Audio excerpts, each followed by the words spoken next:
डिम्पल कपाड़िया एक ऐसी अदाकारा है जो विवादों के कारण सुर्खियों में ज्यादा रहती हैं। आज हम उनकी निजी जिंदगी के बारे में थोड़ी सी बात करते हैं। उनकी उम्र उस वक्त 16 साल की थी जब उनकी शादी हुई थी। 17 साल की उम्र में उन्होंने ट्विंकल खन्ना को जन्म दिया। इसके बाद उन्होंने राजेश खन्ना के कहने पर धीरे धीरे फिल्मों से दूरी बना ली। ट्विंकल खन्ना के जन्म के कुछ दिन बाद ही उनके यहाँ दूसरी बेटी रिंकी का जन्म हुआ, लेकिन रिंकी के जन्म से राजेश खन्ना बिल्कुल भी खुश नहीं थे, क्योंकि वह लड़की की बजाय लड़का चाहते थे। कहा तो ये भी जाता है कि राजेश खन्ना ने कई महीनों तक अपनी दूसरी बेटी की तरफ देखा भी नहीं। राजेश खन्ना की जीवनी। राजेश खन्ना कुछ तो लोग कहेंगे में यासिर उस्मान ने लिखा था कि राजेश खन्ना को उम्मीद थी कि उनका दूसरा बच्चा एक लड़का पैदा होगा, लेकिन 27 जुलाई 1977 को ट्विंकल की छोटी बहन रिंकी का जन्म हुआ।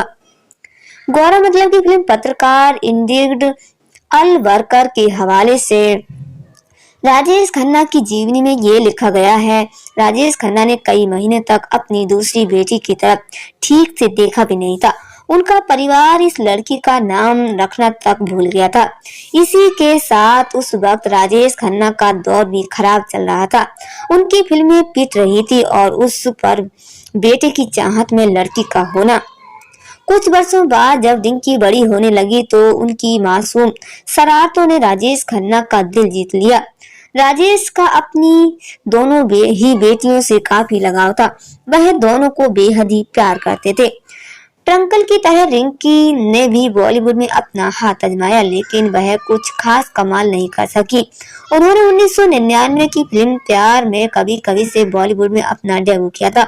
इसके बाद उन्होंने मुझे कुछ कहना है, जिस देश में गंगा रहता है जैसी फिल्मों में अभिनय किया।